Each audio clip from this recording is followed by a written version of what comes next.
илјадници волонтери кои работат по министерствата, илјадници волонтери кои работат по здравствените установи и клиники низ Република Македонија. Сите примаат по 3000 и 4600 денара. Што го предложивте овој закон кој можете со еден потез тие луѓе да им дадете решение да бидат примени на работа? Зошто на тие не им давате решенја?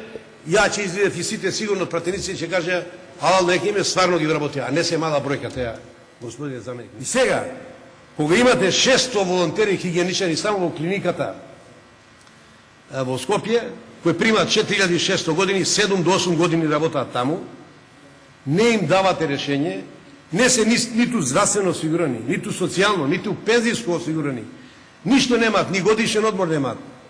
И од нова година до нова година, од избори до избори, луѓето ги само ги мафтате час лево, час десно. Сега да пройде избори, ќе ве примиме. Сега да пройде нова година, сега изборен закон, сега ова, и луѓето така се јавуваат и тоа го кажуваат. Голем број на волонтери. Они го кажуваат.